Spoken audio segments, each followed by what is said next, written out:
A flight attendant rushing through first class with a tray of wine trips during turbulence. Spilling a deep crimson stain onto the crisp white blouse of an elegant elderly black woman. Embarrassed and fumbling to apologize. The attendant doesn't realize she's standing before a legend. What starts as an awkward accident quickly transforms into a moment of truth, revealing a story that changed the world. The woman's quiet grace hides decades of resilience, her voice carrying lessons forged in the fires of the civil rights movement. What the flight attendant learns next will not only change her perspective but ripple through the lives of everyone who hears this incredible tale. Stay with me. This is a story of forgiveness, courage, and the power of legacy. Before we dive in, let us know where you're watching from. And if this story inspires you, don't forget to like, share, and subscribe for more incredible tales like this. The hum of the engines provided a soothing background as passengers settled into their seats. Elena Johnson adjusted her scarf and sat back in her first-class seat, the leather cool against her shoulders.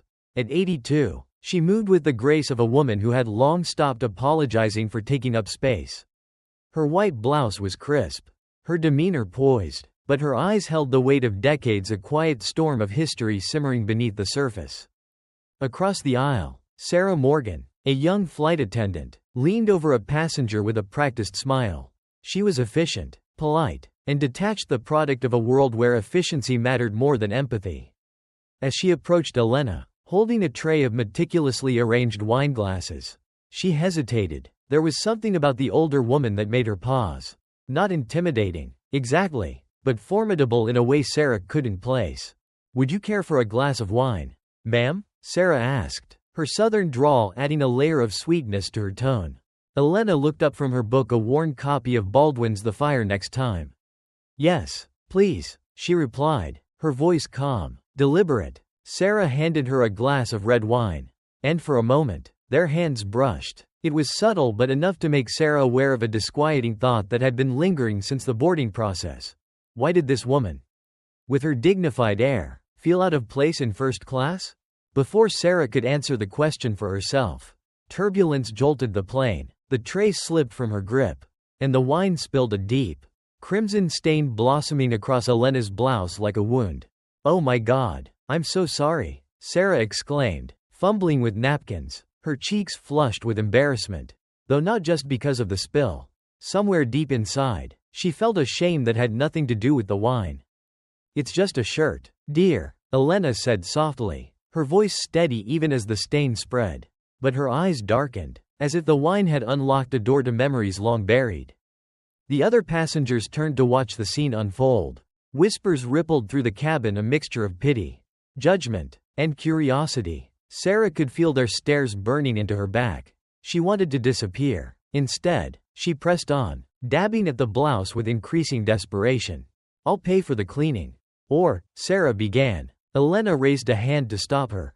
"It's not necessary." But Sarah couldn't let it go. Something about Elena's calm unnerved her, as though she were standing before a still lake that concealed an ocean beneath. "I really am sorry. I didn't mean." "Of course, you didn't mean to," Elena interrupted, her voice carrying a weight that silenced the younger woman. "We rarely do." For a moment, the air between them crackled with an unspoken tension. The kind that exists when two people are standing on opposite sides of a chasm they don't know how to bridge. Sarah wanted to apologize again, but words felt inadequate. Instead, she retreated, leaving Elena to sit in silence with her wine-stained blouse. As the flight continued, Sarah found herself unable to focus on her duties. She glanced at Elena repeatedly, trying to decipher what it was about the older woman that unsettled her so deeply. It wasn't just guilt, it was something more, something that reached into the core of who she was and demanded examination. Meanwhile, Elena sat with her hands folded in her lap, her gaze fixed on the clouds outside. The stain on her blouse seemed to grow darker, as if feeding on her thoughts. She remembered another stain, one far more indelible. It was Birmingham, Alabama, 1963. She was 7 years old, her hand clutching her mother's as they walked past the imposing house where her mother worked as a maid. The radio crackled with the voice of Dr. King, speaking of justice rolling down like waters. Inside, a white girl named Mary had invited young Elena to read with her, a forbidden act in a world that kept their lives segregated. Elena wasn't allowed to touch the books. But Mary didn't care. Together, they traced the letters, and for a brief moment, the walls of racism seemed to crack. But that evening, at church, the walls closed in again. Dr. King's voice filled the sanctuary with hope. But outside, the streets erupted in violence. Fire hoses and police dogs were unleashed on peaceful protesters. Elena had been there terrified, clutching her mother's hand when Dr. King placed his arm around her, shielding her from the chaos. That moment, captured in a photograph, had followed her throughout her life. It was a reminder of both the brutality of the world and the resilience it demanded. And now, sitting in first class with a wine-stained blouse, Elena felt the same undercurrent of injustice that had defined her childhood. Back in the present, Sarah approached Elena again, her voice hesitant. "May I get you anything? A fresh glass of wine, perhaps?" Elena looked up, her expression unreadable. "Tell me, Sarah," she began, her tone sharp enough to cut through the cabin's ambient noise. "When you saw me, before the spill, what did you think?" The question hit Sarah like a slap. "I am not sure what you mean," she stammered. "I think you do." Elena's gaze was piercing. "Did you wonder why I was here? If I belonged?" Sarah froze, the truth of the question burning in her chest. She had wondered, not maliciously, but the thought had been there, uninvited and undeniable. "I didn't mean to," Sarah started. But Elena cut her off. "I know you didn't mean to," she said. "That's the problem. None of us mean to carry the prejudices we've been taught. But we do." The tension between them was palpable. And for a moment, Sarah wanted to flee, but something in Elena's gaze held her there, forcing her to confront the discomfort she had spent her life avoiding. The plane jolted again as turbulence returned. But this time, Sarah steadied herself. "I'm sorry," she said, and for the first time, she meant it not just for the spill but for everything. Elena's expression softened, though the weight of her history remained. "It's a start," she said quietly. As the plane leveled out, the tension eased, but the lesson lingered. The wine stain would fade, but the memory of that moment of facing the quiet, insidious nature of prejudice would remain with Sarah forever. And in that, Elena found hope. If you agree with Elena's grace and strength in the face of injustice, press 1 now to show your support for her resilience and the lessons she teaches us all. The summer air in Birmingham, 1963, was heavy with heat and something less tangible, an oppressive tension that seemed to cling to every brick and every blade of grass. 7-year-old Elena clutched her mother's hand as they walked through the narrow streets toward the grand house on the hill. It loomed ahead, its pristine white columns gleaming in the sunlight, a stark contrast to the modest homes that surrounded it. Elena's small legs struggled to keep up with her mother's brisk pace. Lila Johnson, dressed in her neat but worn uniform, moved with purpose, her jaw tight and her grip firm. She carried a quiet dignity, but her eyes betrayed the weight of 1,000 indignities born in silence. "Elena, stay close," Lila said, her voice low but urgent. The little girl nodded, her brown eyes wide with a mix of curiosity and unease. As they approached the back door of the house, Elena felt the shift in atmosphere. Inside, the air was cooler, thanks to the whirring fans, but it was no more welcoming. The smells of freshly baked bread and polished wood filled her nose, but they couldn't mask the underlying sense of being an intruder. Mrs. Thompson, the matriarch of the house, appeared in the doorway, her expression a calculated balance of politeness and condescension. "You're late, Lila," she said, her voice clipped. Her gaze swept over Elena with a fleeting flicker of disapproval before settling back on Lila. "Apologies, ma'am," Lila replied, her tone carefully measured. She tightened her grip on Elena's hand, a silent reminder for her daughter to stay quiet. The sound of laughter broke through the tension, drawing Elena's attention to the living room. There, amidst a sea of books, sat Mary, the Thompsons' daughter. She was a year older than Elena, her blonde curls bouncing as she turned the pages of a picture book. "Elena," Mary called out, her voice bright and welcoming. "Come read with me." Lila hesitated, her posture stiffening. She glanced at Mrs. Thompson, who gave a reluctant nod. "Just for a little while," Lila murmured, her voice tinged with both caution and resignation. Elena approached Mary with a mixture of excitement and trepidation. She wasn't allowed to touch the books in this house, Lila had made that clear. But Mary didn't seem to care. She pulled Elena down beside her, holding up the book so they could see it together. "Look," Mary said, pointing to an illustration. "It's a dragon." Elena's fingers itched to trace the outline of the creature, but she kept her hands firmly in her lap. Mary noticed and placed the book closer to Elena. "It's okay. You can touch it." For a fleeting moment, Elena forgot where she was.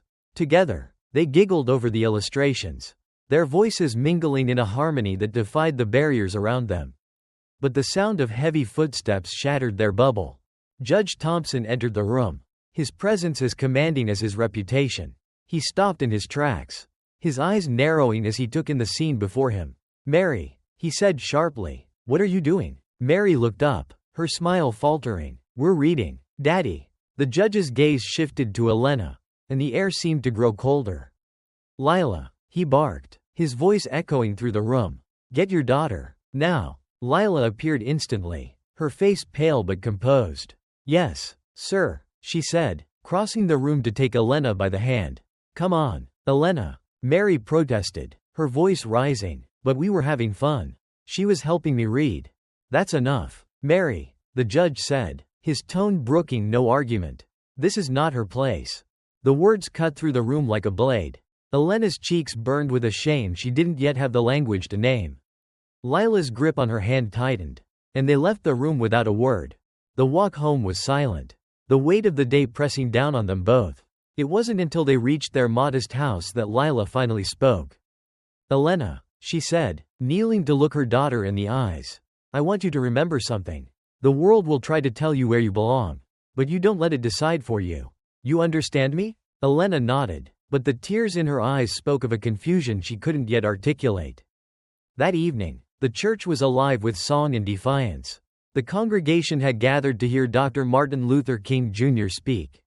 Lila and Elena sat near the back, their voices joining the chorus of hymns that filled the sanctuary. When Dr. King took the pulpit, his presence was magnetic. His voice, rich and steady, carried a message of hope that resonated with everyone in the room. Even a 7-year-old girl. "We will not be satisfied," he declared, "until justice rolls down like waters and righteousness like a mighty stream." The crowd erupted in applause, their voices rising with a fervor that sent shivers down Elena's spine. For a moment, she felt a flicker of hope, a belief that the world could be different. But outside, the streets told a different story. Protesters had gathered, their chants filling the night air. Police officers with snarling dogs and fire hoses stood in formation, ready to quell the dissent. Lila held Elena close as they navigated the chaos, her voice trembling as she whispered, "Stay close, baby, don't let go of my hand." Suddenly, a burst of water from a fire hose sent people scattering. Elena stumbled, her grip on her mother's hand slipping. Panic surged through her as she found herself alone amidst the chaos. Then, a hand rested on her shoulder. Firm but gentle, she looked up to see Dr. King, his calm presence a beacon of reassurance. "Stay strong, little one," he said, his voice steady despite the turmoil around them. The flash of a camera captured the moment, a frightened girl standing beside a man of unyielding resolve. It was an image that would follow Elena for the rest of her life. A reminder of the courage she had witnessed and the resilience she would need to carry forward. Back on the plane, Elena's fingers brushed against the worn photograph in her lap. The memory of that day was as vivid as the wine stain on her blouse. She glanced at Sarah, who was now sitting nearby, her expression thoughtful. "Some stains," Elena said quietly, "never fade, but they don't have to define us."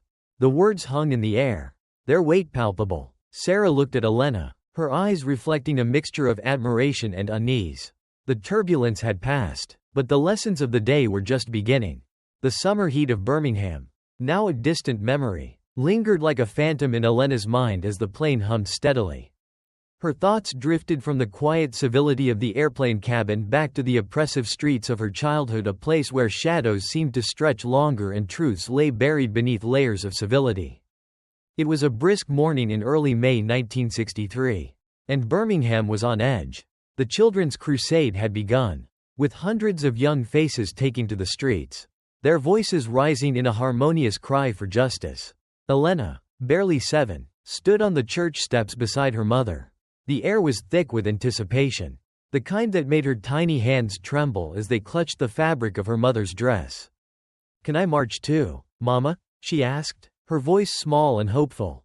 Lila's response was swift, almost harsh. "No, Elena, it's too dangerous." Her voice softened as she knelt to Elena's level, her hands firm on her daughter's shoulders.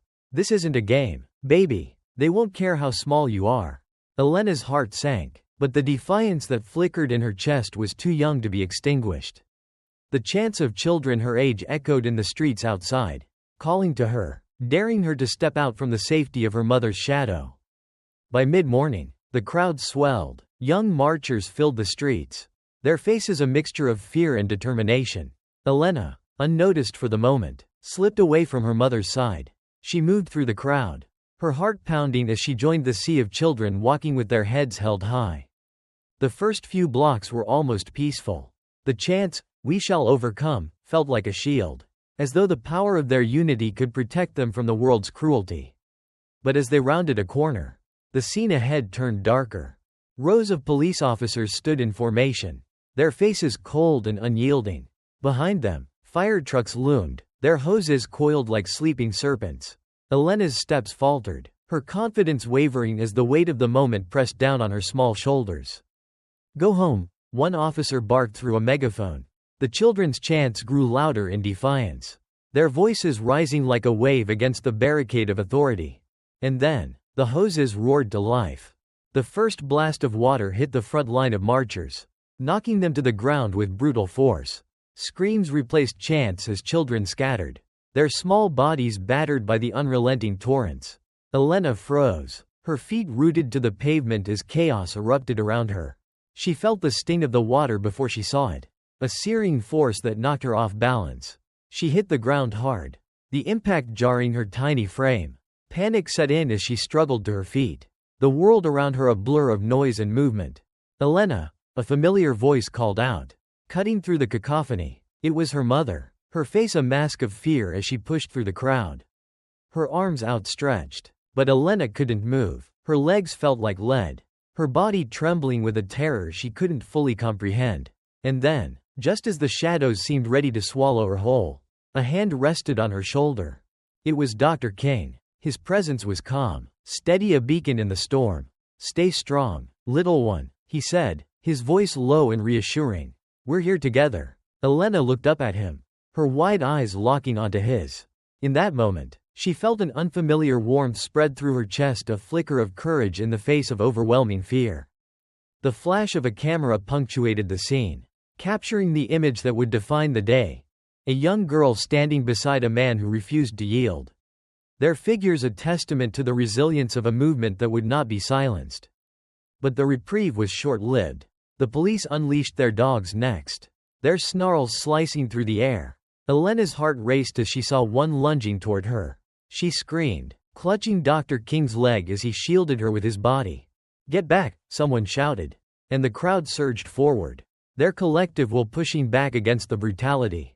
Elena's mother appeared then, pulling her into her arms and holding her tightly as if to protect her from the world itself. "Why?" Elena sobbed into her mother's shoulder as they retreated. "Why do they hate us so much?" Lila's tears mingled with her daughter's. "Because they're afraid of what we can be, baby. But we can't let their fear become ours." The streets of Birmingham were quieter that evening, but the silence was heavy with the weight of what had transpired.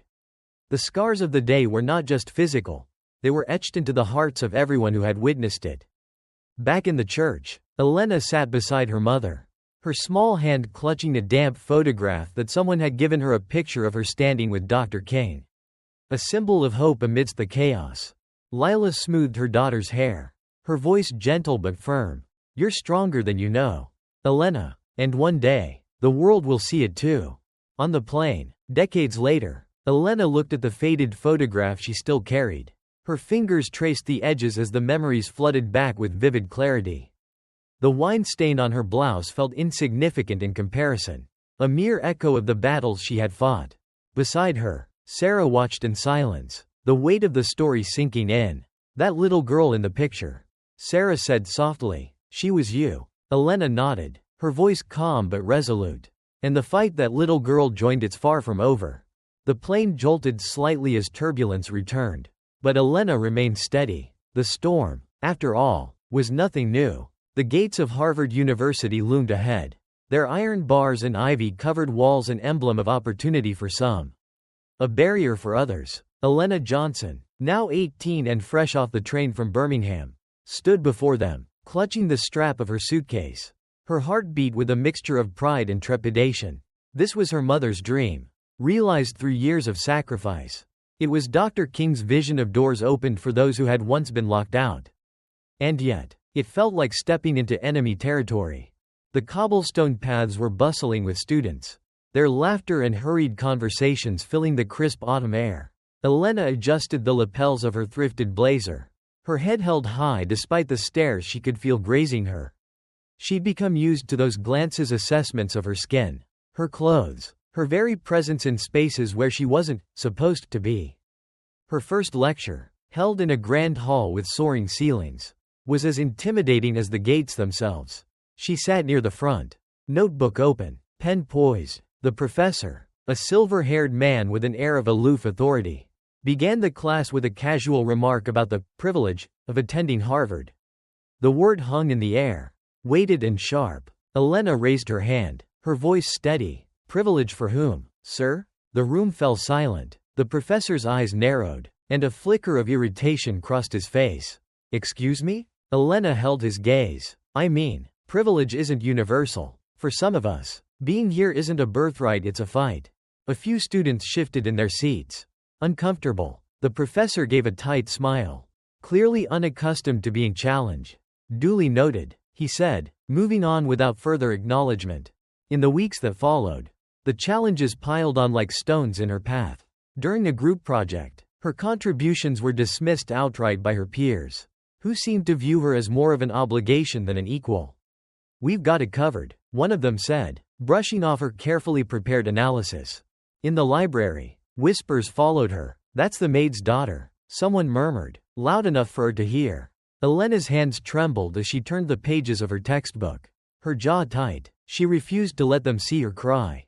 But the hardest moments weren't the overt slights, they were the subtler ones. The invisible lines drawn between her and the world she now inhabited. The way professors rarely called on her, even when her hand was raised. The way classmates excluded her from study groups without explanation. The way the weight of her difference pressed down on her like a silent but relentless force. One evening, as the autumn leaves turned crimson and gold, Elena found herself walking alone through the campus. The grandeur of the buildings seemed to mock her, a reminder of how far she was from home and from the sense of belonging she'd always longed for. She stopped at the steps of the library, her reflection caught in the glass doors. For a moment, she felt the enormity of it all threatened to consume her. The voices of doubt, both external and internal, whispered insidiously, "You don't belong here. This isn't your place." And then, another voice emerged, a memory, clear and strong, her mother's words, spoken on that long-ago night after the Birmingham March. "The world will try to tell you where you belong. But you don't let it decide for you." Elena straightened her spine, her reflection shifting from uncertain to resolute. She pushed open the doors and walked inside. The turning point came in her second semester. During a heated debate in her political science class. The topic was civil rights legislation. And Elena found herself paired with a young man named Henry, a self-assured student from an old New England family. His argument was polished but shallow, filled with rhetoric that dismissed the urgency of the movement. "It's not as if these protests are achieving anything substantial," he said, his tone dismissive. "Change takes time, and forcing it only causes unnecessary chaos." Elena's hands tightened into fists beneath the table. When it was her turn to speak, she stood, her voice cutting through the room like a blade. "Unnecessary chaos?" she echoed, her eyes locked on his. "Do you think fire hoses on children are unnecessary? Or maybe the deaths of people fighting for the basic rights you take for granted? Change takes time. Yes, but it also takes courage. And it certainly doesn't come from sitting comfortably and waiting for the world to improve itself." The room was silent, the weight of her words pressing down on everyone present. Even the professor seemed momentarily stunned. From that moment, something shifted. Elena began to find her footing, using the very spaces that had once intimidated her as platforms for her voice. She spent long nights in the library, poring over texts, not just to pass but to excel. Her professors, even the skeptical ones, couldn't ignore her insights. Slowly, grudgingly, they began to respect her. Her classmates, too, started to take notice. Some approached her after class, their initial awkwardness giving way to genuine curiosity. "You're amazing," one girl admitted. "I don't know how you do it." Elena smiled, though her resolve remained sharp. "I don't have a choice," she said simply. By the end of her first year, Elena had gone from being a quiet outsider to a force to be reckoned with. But the journey was far from over. The miasma of prejudice still lingered, insidious and pervasive. And yet, for every challenge, Elena found within herself a growing strength, a fire that refused to be extinguished. As she walked across campus one late spring evening, her head held high, she thought of the gates that had once seemed so imposing. They were no longer barriers. They were just doors, and doors, she realized, were meant to be opened. The crisp Boston air carried the distant hum of city life as Elena stepped into the small conference room. A modest venue tucked away in the corner of a sprawling university building. The room buzzed with energy, filled with students, professors, and activists gathered to discuss the growing momentum of the women's rights movement. Elena, now in her final year at Harvard, had been invited by a classmate to attend. She sat in the back, arms crossed, observing the room with a mix of curiosity and skepticism. The discussion began with a professor delivering a rousing speech about breaking the glass ceiling. His words met with scattered applause. But as the conversation unfolded, Elena noticed a pattern. Nearly every example, every anecdote, every victory cited was tied to white women. The room's energy felt exclusionary, as though the conversation barely brushed the intersection of race and gender. She listened for as long as she could, the tension in her chest building with every overlooked nuance, every unspoken truth. Finally, she raised her hand. The room turned to her, curious but cautious. "I appreciate the passion in this room," she began, her voice steady but sharp. "But I can't help noticing that this conversation keeps circling the same points that, while valid, don't represent the whole story. Breaking the glass ceiling assumes you've already been let into the building. For many women who look like me, that's not the case." The room fell silent, her words hanging in the air like a challenge. A few heads nodded in agreement, but most shifted uncomfortably. One woman, a student wearing a pin that read "Equality for All," responded hesitantly, "I think we're all fighting the same battle. Aren't we?" Elena leaned forward, her gaze unwavering. "Are we? Because when you ignore race in these conversations, you're leaving out a huge part of the fight. My mother didn't get to worry about a glass ceiling. She was too busy scrubbing floors in homes she couldn't afford to live in." Her words cut through the room like a blade. The discussion that followed was tense, with some defending the narrow focus of the movement and others grappling with the broader perspective Elena had introduced. By the end, the energy in the room was fragmented, but Elena stood her ground, unshaken. As the crowd dispersed, a man lingered at the back of the room, his arms crossed over his broad chest. He was tall, with a quiet presence that seemed to command attention without effort. Elena noticed him watching her and raised an eyebrow, silently inviting him to speak. "You've got fire," he said, stepping forward, "and you don't pull punches." Elena shrugged, her expression guarded. "I don't have time for them." He chuckled, extending a hand. "Marcus Johnson. I was one of the guest speakers earlier." She took his hand, her grip firm. Elena, he repeated, as though testing the name. "You're not wrong, you know, about the movement needing to broaden its lens. Good to know someone agrees," she replied, though her tone was wary. "What's your angle?" Marcus smiled, a hint of mischief in his eyes. "No angle, just admiration, and maybe an offer to buy you a cup of coffee." Elena hesitated, studying him. He had the demeanor of someone who had seen his share of battles but carried himself with an easy confidence that suggested he'd survived them. Against her better judgment, she nodded. "1 cup." The coffee shop was small and dimly lit, its walls lined with shelves of second-hand books. Over steaming mugs, they talked about the seminar, about their experiences, about the weight of living in a world that seemed determined to overlook them. Marcus shared stories from his time in Vietnam, where he'd learned that survival often depended on seeing beyond the differences that divided people. "You think the world can change?" Elena asked, her voice laced with skepticism. Marcus leaned back, his gaze steady. "I think change starts with people like us, the ones willing to fight for it." Elena wanted to argue, to remind him of how much heavier the fight was for some than for others. But something in his tone, something earnest and unyielding, gave her pause. Their relationship unfolded cautiously, like a dance where neither wanted to step too close too quickly. They challenged each other, their debates as fiery as they were enlightening. Marcus admired Elena's tenacity, while she respected his resilience. But their bond was not without its struggles. Elena's friends warned her that a relationship with a man like Marcus, a veteran, scarred in ways both visible and hidden, could weigh her down. "You've already got the world against you," one friend said. "Do you really need more baggage?"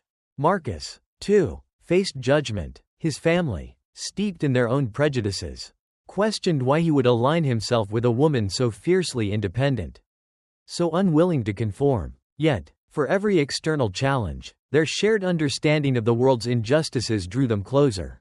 They saw in each other a mirror of their own struggles, their own dreams. One evening, as they walked through the Boston Common, Marcus stopped abruptly and turned to Elena. "I know this fight isn't easy," he said, his voice low but firm. "But I also know I want to fight it with you.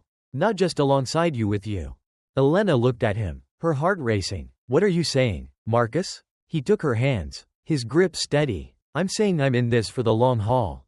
"Elena, if you are." The words hung between them, heavy with meaning. For Elena, the idea of partnership, true, equal partnership, was both terrifying and exhilarating. She had spent so long fighting her battles alone. The thought of sharing the weight felt almost foreign. But as she looked into Marcus's eyes, she saw not a savior, but an ally, someone who understood that love wasn't about rescuing, it was about standing side by side, facing the storm together. "I'm in," she said finally, her voice steady. For the long haul. The challenges they faced as a couple were far from over. The world was still the same harsh, divided place it had always been, but in each other. Elena and Marcus found a source of strength, a reminder that the fight, no matter how relentless, was worth enduring. And as they left the park that evening, hand in hand, the path before them felt just a little less daunting. Together, they would take on whatever came next. The towering skyscrapers of Manhattan rose like jagged monuments to ambition, their gleaming facades reflecting the promise and ruthlessness of Wall Street. Elena Johnson, now in her late 20s, stood outside one of those glass fortresses, her hands gripping a worn leather briefcase. She had fought her way here through the weight of history, through the doubts of professors, and through her own fear of inadequacy. But standing there, on the threshold of the financial world, she felt the sharp pang of an unwelcome truth. The fight was far from over. Her first day as a junior analyst at a prestigious investment firm began with polite indifference. She had expected skepticism. After all, her resume boasted neither legacy connections nor elite social clubs. But what surprised her was the sheer brazenness of the slides. Colleagues offered clipped greetings, their eyes skimming over her as if she were part of the furniture. The whispers started almost immediately. "Is she diversity?" someone murmured during the morning coffee rush. "I hear she's from Alabama," another voice replied, the words dripping with condescension. Elena kept her head high, her movements deliberate. If they were going to scrutinize her every move, she would give them nothing to criticize. Yet, beneath her calm exterior, the tension built, a quiet storm waiting to break. Her assignments were menial at first: data entry, compiling reports, proofreading presentations. It was grunt work, the kind designed to test resolve and break spirits. Elena completed every task meticulously. But the frustration grew as she watched others, less experienced but better connected, receive opportunities she was denied. One afternoon, during a meeting on investment strategies, Elena presented a detailed analysis she had spent weeks preparing. It was her first real chance to contribute meaningfully, and she poured every ounce of effort into her presentation. As she spoke, she saw a flicker of interest in the senior partner's eyes, a sign that her ideas had landed. But before she could finish, a colleague named Peter interrupted, seamlessly repackaging her points as his own. The room shifted, the senior partner nodding approvingly at Peter as if Elena hadn't spoken at all. When the meeting ended, Elena approached Peter, her voice calm but firm. "You used my analysis." Peter shrugged, his expression infuriatingly casual. "We're a team, Elena. It's all for the greater good." She wanted to scream, to demand justice, but she knew the risks. A single outburst from her, a black woman in a sea of white men, would only confirm their unspoken doubts. So she swallowed her anger, vowing silently that she would not let this define her. The turning point came months later. During the chaos of Black Monday, the 1987 stock market crash, the firm was in turmoil, its leaders scrambling to salvage portfolios as the financial world teetered on the brink. Elena, who had spent countless nights studying market patterns, saw the signs early. She urged her team to diversify their investments, to move cautiously, but her warnings were dismissed. "This isn't your place, Johnson," her manager snapped. "Stay in your lane." But Elena didn't stay in her lane. She took it upon herself to compile a comprehensive risk assessment, quietly sharing it with a sympathetic senior partner. When the crash hit, her predictions were eerily accurate, and her suggested strategies saved several major accounts from devastation. The recognition was slow to come, but it came. The senior partner, a gruff man named Thomas, called her into his office. "You saved us a lot of grief, Johnson," he said, his tone begrudging but sincere. "Keep it up." It wasn't the acknowledgement she deserved, but it was enough to spark a shift. Her colleagues began to see her in a new light, not as a token hire, but as a force to be reckoned with. Yet, the victories felt hollow, weighed down by the knowledge that she had to fight twice as hard for half the credit. One night, as she sat in her cramped apartment, surrounded by spreadsheets and market reports, Marcus placed a cup of tea beside her and sat down. "You've been quiet lately," he said gently. "What's on your mind?" Elena sighed, her shoulders slumping. "I feel like I'm climbing a mountain with no summit. No matter how much I prove myself, it's never enough." Marcus reached for her hand. "Maybe the summit isn't the point.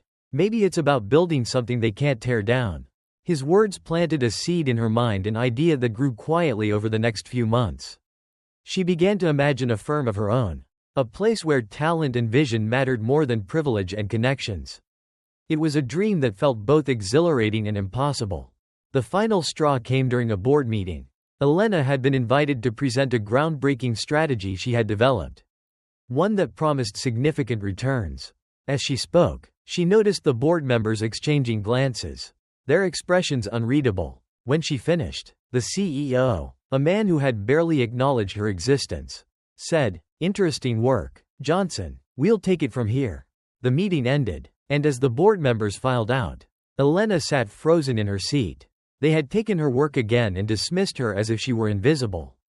That night, she made her decision. Elena resigned the next morning, her letter of resignation succinct and unapologetic. She emptied her savings, sold her car, and converted the tiny apartment she shared with Marcus into the headquarters of Johnson Capital.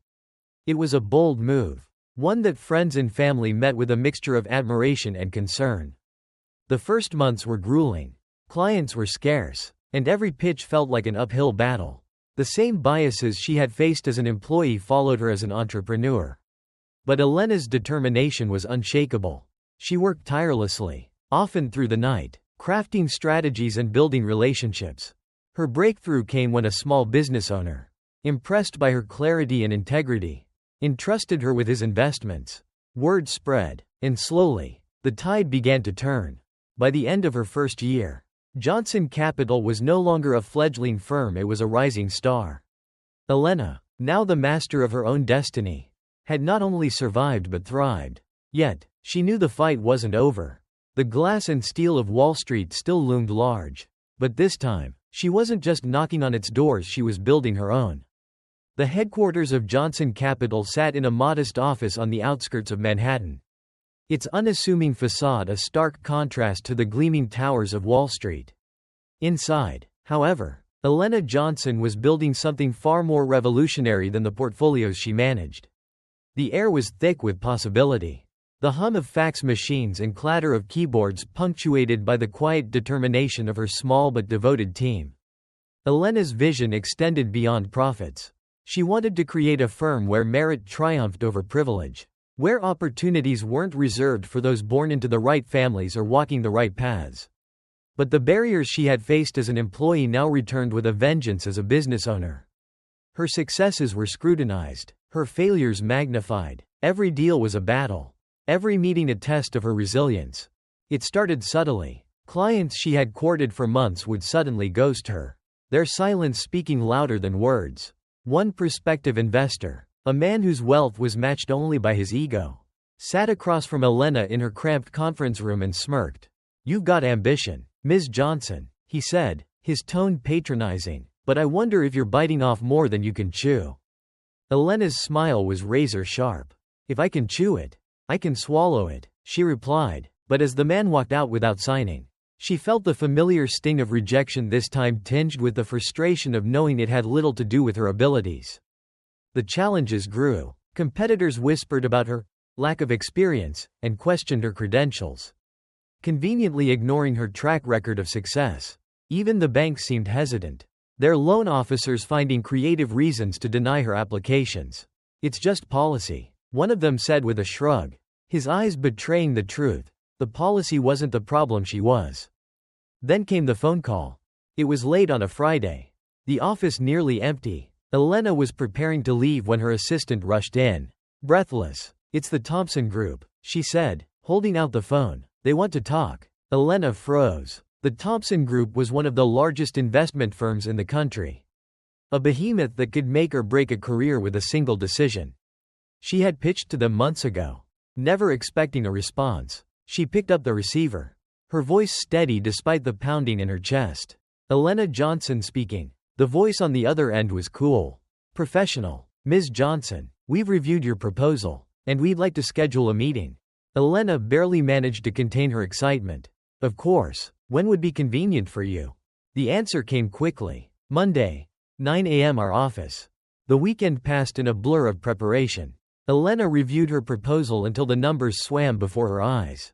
Marcus, ever her anchor, kept her grounded, reminding her to eat, to sleep, to breathe. "You've got this," he said, his hand warm on hers. They'd be fools not to see it. Monday arrived with a cold drizzle that mirrored Elena's nerves. She entered the Thompson Group's towering headquarters, her briefcase in hand, her heart a storm of hope and determination. The receptionist led her to a cavernous conference room where a panel of executives waited. Their faces were impassive, their eyes assessing. Elena began her pitch, her voice clear and confident. She outlined her vision, detailed her strategy, and backed every claim with data. She could feel the room shifting, the initial skepticism giving way to curiosity, then interest. By the time she finished, the tension in her chest had eased. She had done everything she could. The chairman, a silver-haired man with an air of authority, leaned forward. "Impressive work, Ms. Johnson," he said, "but I have to ask, how do you plan to handle the challenges of scaling your firm? Given your, let's say, unique position in the industry." The words hung in the air, their implication clear. Elena's blood boiled, but she kept her composure. "If by unique position, you mean being a black woman on Wall Street," she said evenly, "I'd say my position gives me an advantage.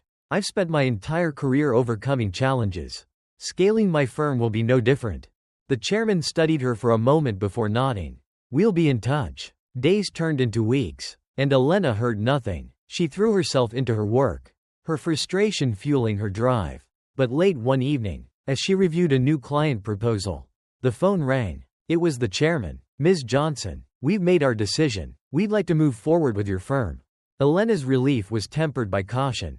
She had learned not to celebrate too soon. "I'm glad to hear that," she said. "Let's discuss next steps." The partnership with the Thompson Group catapulted Johnson Capital into a new league. The deal was worth millions, but its true value lay in the doors it opened. Suddenly, the calls came to her. The clients who had once ignored her were now vying for her attention. But with success came scrutiny. Articles were written about her rise, some praising her innovation, others questioning her motives. "Is Elena Johnson the future of Wall Street or just a flash in the pan?" one headline read. Elena ignored the noise, focusing instead on building her legacy. She used her newfound influence to launch initiatives aimed at leveling the playing field: scholarships for underprivileged students, mentorship programs for women of color, and partnerships with community organizations. One evening, as she stood in her office, overlooking the city that had tried to break her, Marcus joined her. "You've done it," he said softly. She shook her head. "Not yet. There's still so much to do." Marcus smiled. "You've built something they can't tear down." "Elena, that's a victory." Elena turned to him, her expression resolute. "It's a start." And as the lights of Manhattan glittered around them, she knew the fight wasn't over. But for the first time, she felt the ground beneath her feet was solid. The foundation she had built unshakable. The hum of Manhattan traffic below was a distant murmur as Elena Johnson stood in her corner office, staring out at the city she had fought so hard to conquer. The skyline sparkled, a testament to ambition and resilience. Yet beneath its gleaming surface lay the unyielding truths Elena knew all too well. Power demanded a price. And for people like her, it often demanded everything. Johnson Capital had grown exponentially in the years since the Thompson Group deal, evolving from a modest operation to a firm with global reach. Elena's name was now spoken with reverence and resentment. She had shattered barriers, yes, but each crack in the ceiling had sent shards raining down, cutting her in ways the world rarely acknowledged. The first blow came quietly, wrapped in the guise of an invitation. An exclusive industry gala, hosted by one of Wall Street's most powerful families, promised networking opportunities and potential partnerships. Marcus encouraged her to go, but Elena hesitated. She had attended enough of these events to know what they truly were: arenas where connections were forged not through merit, but through legacy and unspoken rules of inclusion. Still, she went. She donned a sleek black dress, her confidence a shield against the whispers she knew would follow her into the room. The gala was held in a sprawling penthouse, its walls adorned with art that likely cost more than her first year of operations. The crowd buzzed with champagne-fueled laughter, their conversations punctuated by the occasional glance in Elena's direction. "Elena Johnson," a voice called, drawing her attention. It was Roger Blackwell, an investment magnate whose firm controlled billions. He approached her with the practiced charm of a man accustomed to getting what he wanted. "I've been hearing a lot about you," he said, his smile almost predatory. "Quite the disruptor, aren't you?" Elena met his gaze evenly. "I prefer to think of it as progress." Roger laughed, but it didn't reach his eyes. Progress is a funny thing. It tends to upset the balance, makes people uncomfortable. Elena felt the weight of his words, the thinly veiled threat beneath the surface. Then maybe the balance needs upsetting. Their conversation ended abruptly as Roger excused himself to join another group. Elena stood alone, the room buzzing around her, the tension in her chest a familiar ache. The backlash began the next day. Rumors about her firm spread like wildfire, whispers of financial instability, unfounded allegations of unethical practices. Clients began calling, their voices tinged with concern, their trust wavering. At first, Elena dismissed it as industry politics. But the attacks grew more coordinated, more personal. A prominent business magazine published a hit piece, painting her success as opportunistic and unsustainable. The article included quotes from anonymous sources, some of whom Elena suspected had been in the gala that night. The article wasn't just an attack on her, it was a message. She had stepped out of line, and the powers that be intended to remind her of her place. Elena worked tirelessly to counter the narrative, holding press conferences, rallying her team, and doubling down on transparency. But the pressure was unrelenting. Investors pulled out, competitors capitalized on the chaos, and the whispers grew louder. One evening, as the office emptied, Elena sat at her desk, her head in her hands. The weight of it all, the betrayals, the battles, the constant need to prove herself threatened to crush her. Marcus found her there, his presence grounding. "You can't fight this alone," he said, his voice firm but gentle. Elena looked up at him, her eyes weary but defiant. "I've always fought alone." "Not anymore," he said, taking her hand. "You've built something bigger than yourself. Let it stand with you."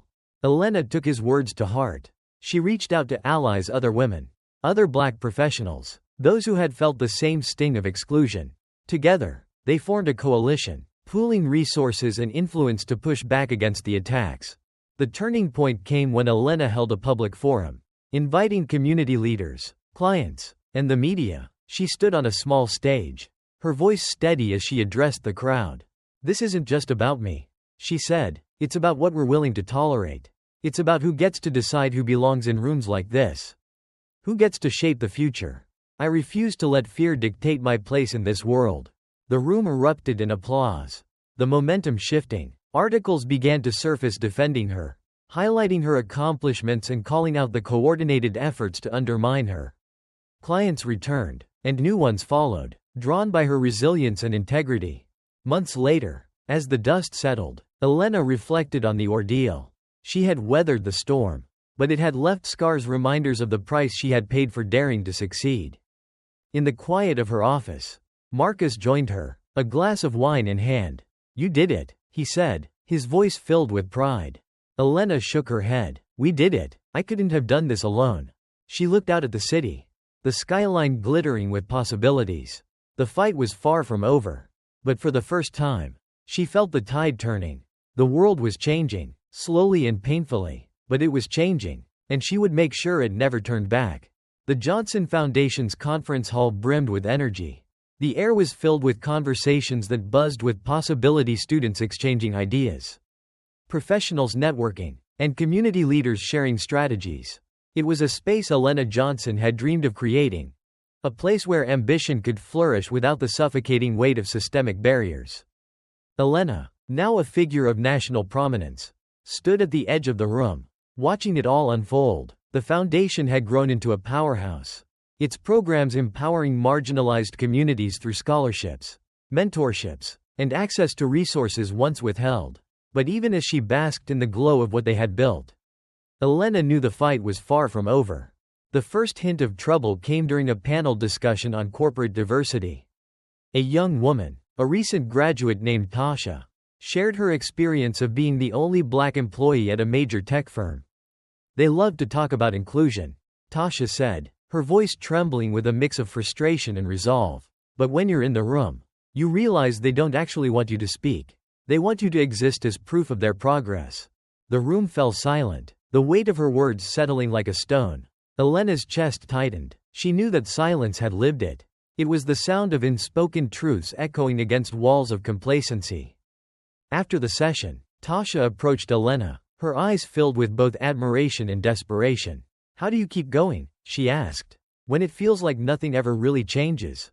Elena placed a hand on Tasha's shoulder. "You remind yourself why you started," she said, "and you find others who believe in the fight as much as you do. Change doesn't happen alone." That night, Elena sat in her office, reviewing the day's events. She should have felt pride. But instead, unease gnawed at her. The stories she had heard weren't new. They were the same battles she had fought decades earlier. Dressed in different clothes, progress, it seemed, was a fragile thing always at risk of being undone. Her thoughts were interrupted by a phone call. It was Sarah Morgan, a former flight attendant and now one of the foundation's directors. "There's a problem," Sarah said, her voice tight. "Our funding for the apprenticeship program, it's been pulled." Elena straightened in her chair. "What? By who?" Sarah hesitated. "One of the corporate sponsors. They said it's a restructuring decision, but I've been hearing whispers. They're claiming the program's too political." Elena felt her stomach drop. The apprenticeship program was one of their most successful initiatives, bridging the gap between underserved communities and industries that had historically excluded them. Losing it wasn't just a setback, it was a direct attack on everything they stood for. The days that followed were a whirlwind of meetings, phone calls, and negotiations. Elena reached out to the company's executives, but her calls went unanswered. She spoke to journalists, trying to draw attention to the issue, but the coverage was lukewarm at best. Behind the scenes, the whispers grew louder. Critics accused the foundation of being divisive, of pushing an agenda that made corporations uncomfortable. Elena knew what that meant. Comfort, for many, was rooted in the status quo, and the status quo had no room for people like her. The breaking point came during a televised interview. The host, a seasoned journalist with a reputation for tough questions, leaned forward, his tone sharp. "Ms. Johnson, some have accused your foundation of prioritizing one group over others. How do you respond to claims that your work fosters division rather than unity?" Elena's jaw tightened. She had anticipated the question, but that didn't make it easier to hear. "With all due respect," she said, her voice steady, "those claims misunderstand the purpose of what we do. Unity isn't achieved by pretending everyone starts from the same place. It's achieved by addressing the gaps that have been intentionally created and making sure no one is left behind." The host raised an eyebrow. "And you don't think that approach alienates people?" Elena's gaze didn't waver. If equity alienates you, then you should ask yourself why. The interview went viral, sparking both praise and backlash. Social media erupted with debates. The foundation's name trending for days. Donations poured in from supporters. But threats and hate mail followed just as quickly. One letter, handwritten and unsigned, chilled her to the core. It read, "You've forgotten your place. Don't make us remind you." Elena stared at the words, her hands trembling. It wasn't the first time she'd received such a message. But it struck differently now. The stakes were higher, the enemies more insidious. Marcus found her sitting at the kitchen table that evening, the letter clutched in her hand. "You don't have to do this alone," he said, his voice soft but firm. "I'm not afraid," she replied, though her voice wavered. "I know," he said, taking her hand, "but it's okay to let others carry the weight with you." Elena doubled down, rallying her team and reaching out to allies. They organized town halls, inviting community members to speak directly to the corporations they were trying to hold accountable. They launched a public campaign, sharing stories of those whose lives had been transformed by the foundation's work. The momentum grew. Celebrities lent their voices, politicians took notice, and the tide began to turn. The corporation that had pulled its funding quietly reinstated it, though they issued no public statement. Elena didn't celebrate. Victory, she knew, was always temporary in a world that fought so hard to maintain its inequities. At the foundation's annual gala, Elena took the stage, her presence commanding as she addressed the room. "We live in a world that rewards silence," she said, her voice echoing through the hall. "It asks us to wait, to be patient, to let change come slowly. But silence is a luxury we cannot afford. Patience is a tool of those who benefit from our inaction. We will not be silent. We will not wait. And we will not stop." The crowd rose to their feet, their applause thunderous. But as Elena stepped off the stage, she felt the familiar weight settle back on her shoulders. The battle was won, but the war raged on. And she would keep fighting because the cost of stopping was far too high. The air was thick with anticipation as Elena Johnson stood in the center of the training hall. Around her, a group of young professionals, many from backgrounds that mirrored her own, listened intently, their eyes bright with hope. The Elena Johnson Training Center for Equity and Leadership had become a beacon for those who sought not only opportunity but transformation. It was the realization of a dream Elena had carried for decades. One born from the fires of Birmingham and forged in the crucible of Wall Street. But even dreams built on solid ground are not immune to storms. The first sign of trouble came quietly, in the form of a leaked memo from a corporate partner. It questioned the center's focus on systemic inequities, calling the curriculum controversial and suggesting a shift toward less divisive programming. The language was veiled but clear. Some were uncomfortable with the center's refusal to sugarcoat the realities of race, class, and power. Elena read the memo in silence, her hands trembling with a familiar mix of anger and exhaustion. She knew this wasn't just about the center, it was about control. About silencing voices that refused to conform. "We need to address this," Sarah Morgan said, placing a hand on Elena's shoulder. "If they pull their funding." Elena cut her off. "If they pull their funding, we'll find another way." But the challenges didn't stop there. A series of op-eds appeared in national newspapers, accusing the center of fostering division rather than unity. The headlines were sharp, their subtext sharper. Is the Johnson Center too radical? Education or indoctrination? When equity goes too far? Elena's team was shaken. Sponsors began to waver, their carefully worded emails betraying their hesitation. Community leaders, once vocal in their support, grew quieter, their own positions too precarious to risk public alignment. The breaking point came during a televised debate. Elena had agreed to appear opposite a well-known pundit, a man whose polished rhetoric masked his regressive views. The topic was equity in education, but the conversation quickly turned personal. "Ms. Johnson," the pundit said, his tone oozing condescension, "don't you think programs like yours are part of the problem? By focusing so much on race and inequity, aren't you deepening the divides you claim to want to heal?" Elena's jaw tightened, but her voice remained calm. "Acknowledging a wound doesn't deepen it. Ignoring it does. What we're doing at the center isn't about division, it's about honesty. And honesty is the foundation of any meaningful progress." The pundit leaned forward, his smile thin, But isn't it possible that some people just aren't ready for this kind of honesty? Elena's gaze was steady. Then it's time they learn.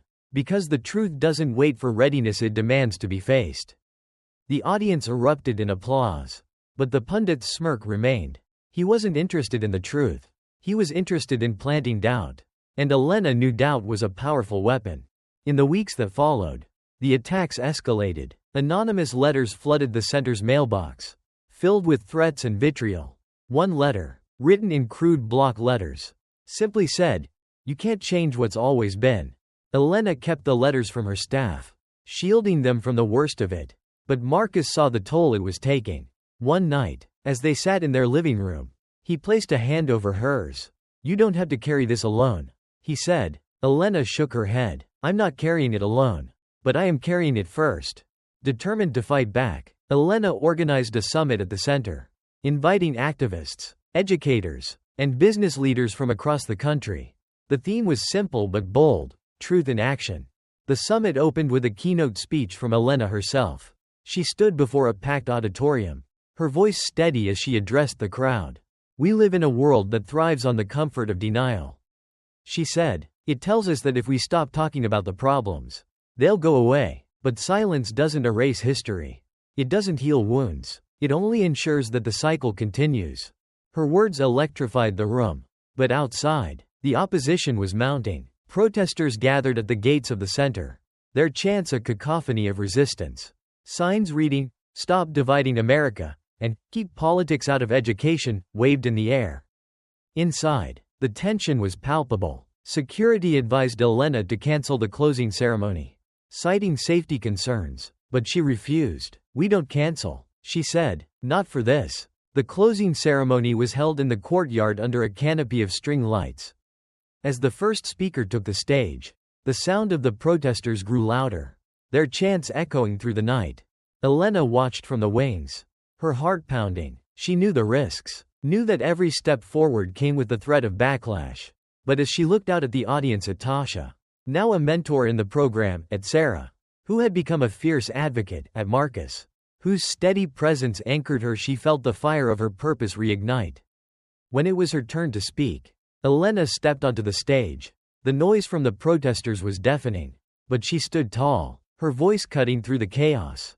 "They want us to stop," she said, her words ringing out. "They want us to believe that change is impossible, that the weight of history is too great to bear. But I am here to tell you that we carry this weight not because it is easy, but because it is necessary. We do this because we know that the future we dream of, the future we deserve, will not be handed to us. We must build it ourselves." The crowd erupted in applause, their cheers drowning out the protests. Elena's gaze swept over them, her heart swelling with both pride and determination. That night, as the summit came to a close, Elena stood in the courtyard, looking up at the stars. The road ahead was uncertain, the challenges daunting, but she knew one thing with absolute clarity: the fire she carried, the fire lit in Birmingham, fueled by every battle she had fought, would not be extinguished.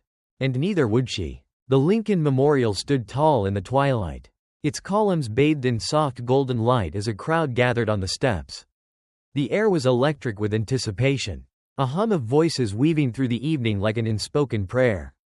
Elena Johnson, now a figure of history herself, approached the podium, her steps steady despite the weight she carried, not just the weight of years, but of battles fought and lives changed. This moment was a culmination, but it was far from an end. The invitation had come months earlier, an anniversary commemoration of Dr. Martin Luther King Jr.'s "I Have a Dream" speech, to be held on the same hallowed ground where his words had once thundered across a divided nation.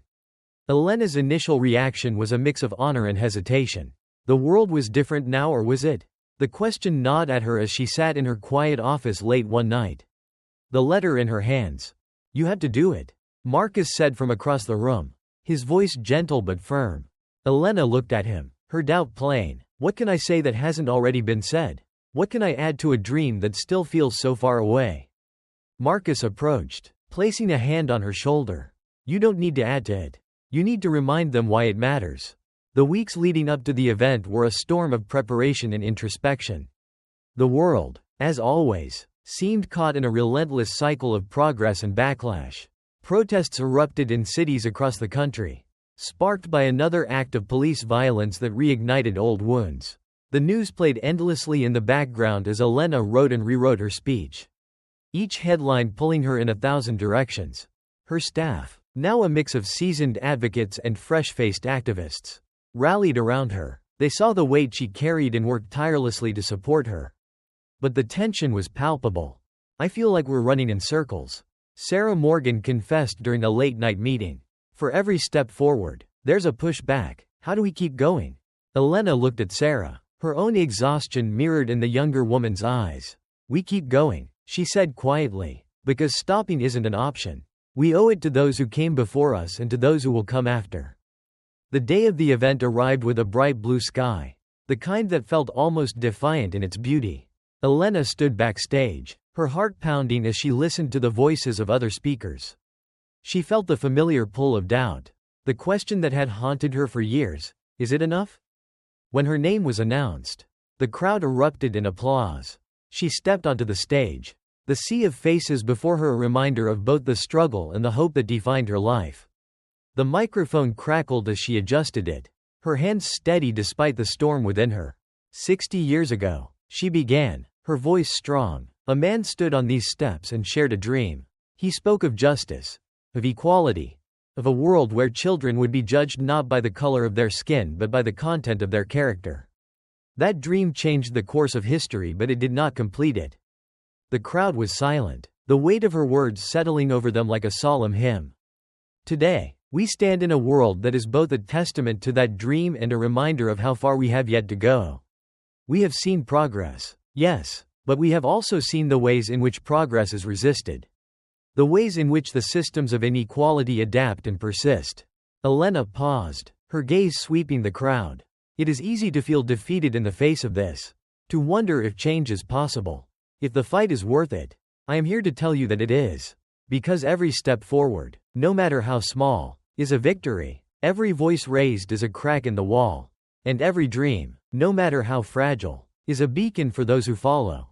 As she spoke, the atmosphere shifted. The crowd, initially somber, began to buzz with energy. Elena recounted stories from her life of Birmingham, of Harvard, of Wall Street. She spoke of the battles she had fought and the lessons she had learned. But she also spoke of the present, of the young leaders emerging from the training center, of the communities reclaiming their power. "I stand here today," she said, her voice rising, "not as a woman who has all the answers, but as a woman who believes in the power of collective action. The fight for justice is not a sprint, it is a marathon. And it is not one person's burden to carry. It is ours." The crowd erupted into applause, their cheers echoing off the marble steps. But Elena wasn't finished. "We are not here to celebrate the past," she said, her voice cutting through the noise. "We are here to recommit to the future, to the work that remains, to the promise that Dr. King made, to the promise that we must keep." After the speech, Elena stepped off the stage, her heart pounding. She was met by Marcus, his eyes filled with pride. "You reminded them," he said simply. As they walked through the crowd, people approached her, young activists, elders who had marched in the 1960s, parents holding children on their hips. Each carried a story, a piece of the larger tapestry Elena had spent her life weaving. That night, as the Lincoln Memorial glowed in the moonlight, Elena stood alone for a moment, gazing at the reflecting pool. The fight was far from over, she knew that. But in the faces of the crowd, in the voices that had joined hers, she saw the flicker of a dream that refused to die. And for the first time in a long while, she felt not just the weight of the legacy but the strength of it. The streets of Harlem were alive that evening, the neighborhood buzzing with anticipation. The Elena Johnson Training Center stood illuminated, its glass walls glowing like a beacon. Tonight, it would host its most significant event yet, a gathering of leaders, students, and changemakers to mark the center's 10th anniversary. It was a celebration, but it was also a reckoning, a moment to measure how far they had come and how much further they had to go. Elena Johnson, now in her 80s, stood in the shadows of the atrium, watching as guests arrived. Her face, lined with the passage of years, carried a quiet gravity. The decades had not dulled her resolve, but they had deepened her understanding of the battle she had devoted her life to. Tonight, She was not just a speaker, she was a symbol of what perseverance could achieve and of the burdens such perseverance demanded. The event began with speeches and performances. Each act a testament to the lives the center had touched. A young woman named Layla, a recent graduate, took the stage to tell her story. She spoke of growing up in a housing project where opportunities seemed as scarce as hope and how a scholarship from the center had changed the trajectory of her life. I used to think people like me didn't belong in boardrooms or at negotiating tables. Layla said, her voice trembling but determined. But Ms. Johnson taught me that belonging isn't about waiting for permission, it's about claiming your space. The crowd erupted in applause. But Elena noticed the murmurs at the edges of the room.